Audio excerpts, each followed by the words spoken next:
Hey, what's up guys? Jake here. You can call me Andy, okay? You want to know why? Because I look like Andy Samberg.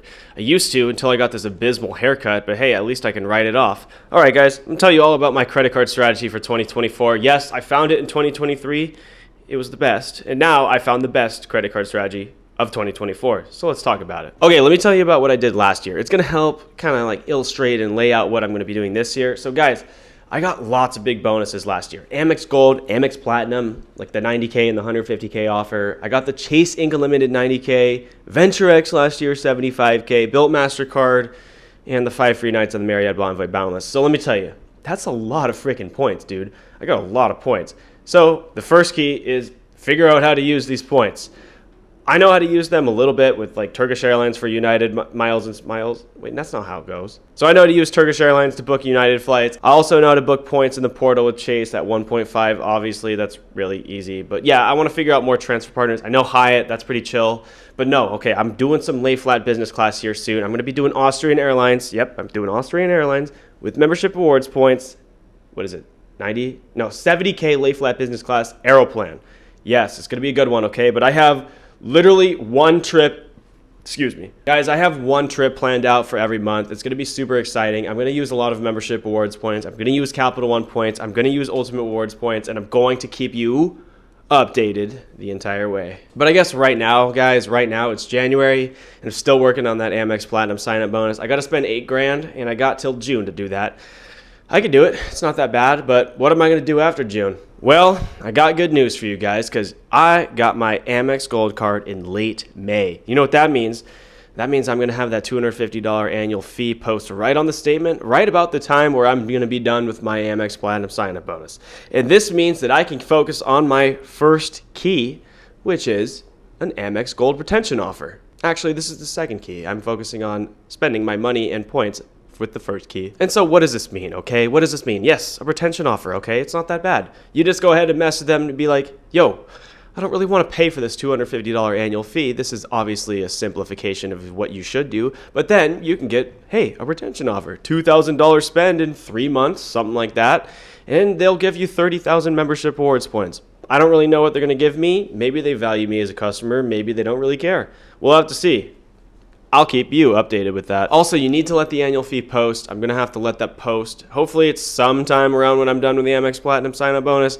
Wouldn't that be nice? It's going to line right up. And that means I'll have the Platinum for the first half of the year to spend on, and then the next 2 months will be the Gold. So what else am I going to use for the rest of the year? Oh, baby, I'm doing something really, really weird. I don't know if I should do it, okay?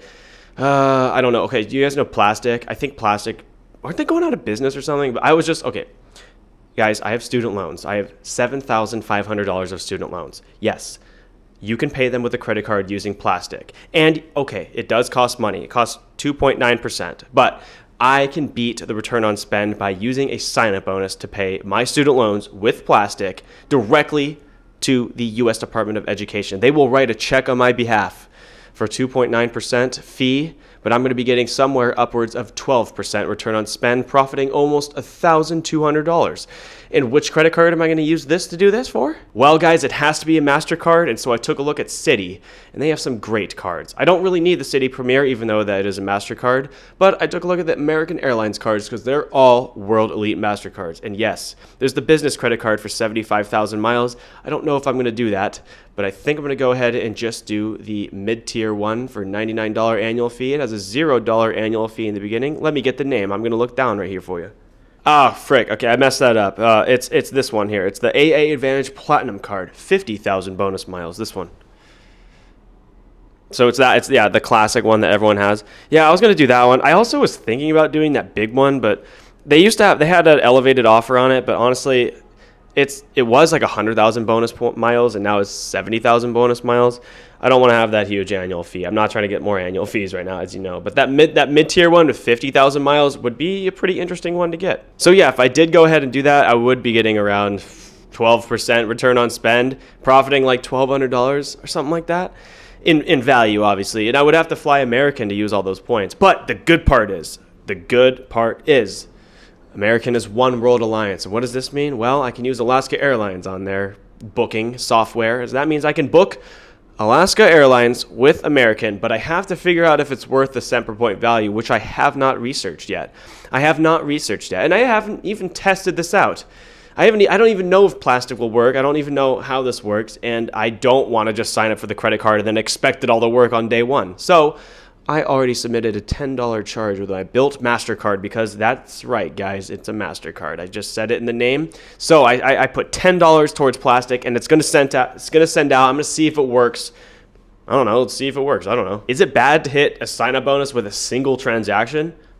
Kind of, maybe. Like, I don't know. Also, I don't want to get banned by city. Am I going to be banned by city for doing this? It's completely allowed with plastic, but like, I don't know, man. This is a little risky. Yes, I have the cash saved up in a high yield savings account, SoFi, actually, if you want to check out the link in the description. It's pretty good. I like it a lot. Yes, it's saved up already, so it doesn't matter. I could just pay it off right now if I want. Okay, guys, moving on to my fourth key. So what is my fourth key? Well, it's kind of funny, honestly. It's definitely a little funny, because I don't really want this to happen, but I kind of do. And I want the Venture X to crumble. I want that card to just burn in 2024.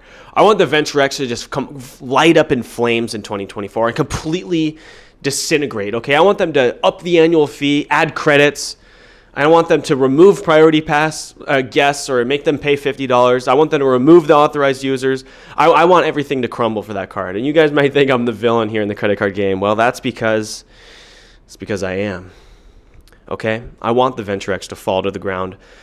I want the Venture X. The Venture X is it is that card right now, but I don't think it will be much longer, and I want a reason to get rid of it. I'm going to keep it. I already told you 100 times. I'm keeping it right now, but I don't want to keep paying all this upfront travel costs. Okay, I got $200 of FHR credit on the AMEX Platinum. I got to pay with cash. $200 of incidentals. I got to pay on that card with cash.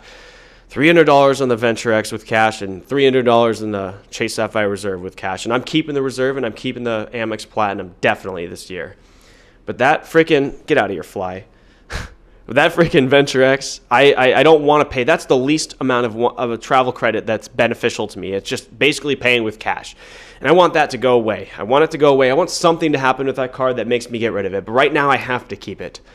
I have to keep it because I'm still going to be profitable with the referrals. I don't want to hide that from you guys. I can still keep it. I can still keep all of them and be profitable with referrals. But I just want a reason to not have this card anymore. I don't want to have to manage all these cards. I actually want to leave Capital One. I'm done with Capital One.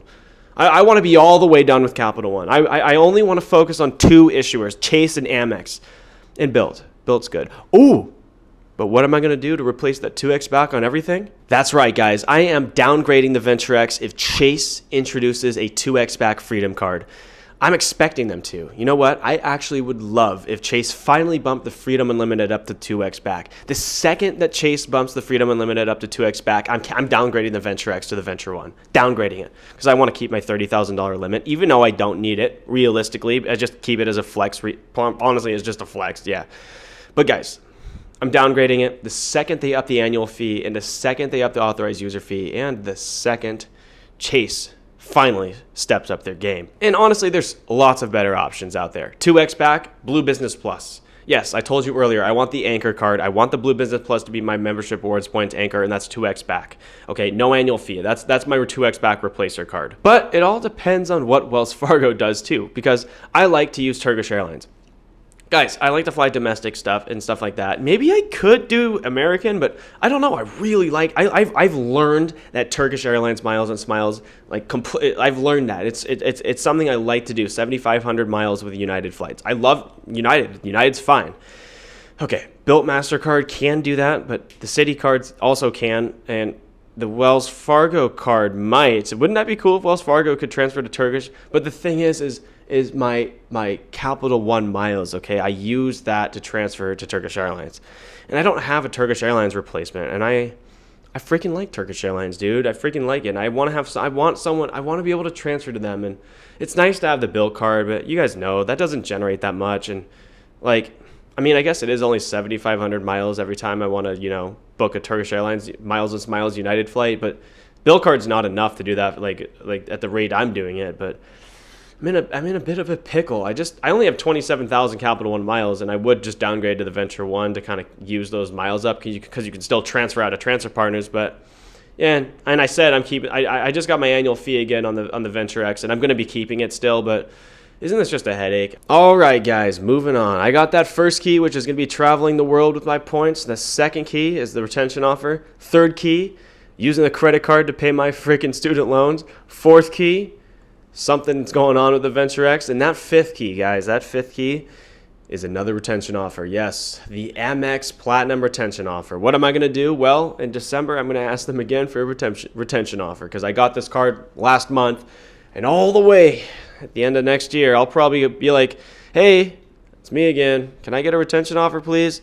And maybe they'll be like, sure, yeah, I like you. You're a pretty chill customer. But that all depends on whatever. I have to learn how to do it with the Amex Gold first in like May. It's kind of cool. These cards are 6 months apart, so maybe I could just keep flip-flopping it. I don't know, but that means I'm going to have to spend for 3 months on that card. So if you really think about it, let's zoom out. Let's zoom a bit out, guys. If you're still here, hit that subscribe button.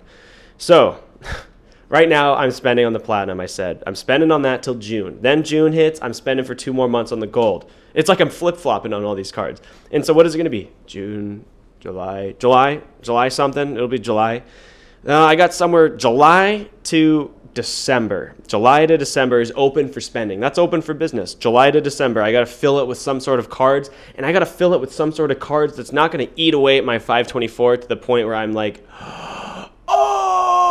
So we got to figure out what to do here, okay? Because what if Hyatt drops a really sick luxury travel credit card and I'm stuck at a 524, okay? I don't want that to happen. I want to at least be stuck till December, but I can't be stuck till like, I got the Built MasterCard in February of 2023. I'd have to wait till then. And then it would be like May. It would be bad. I can't do it.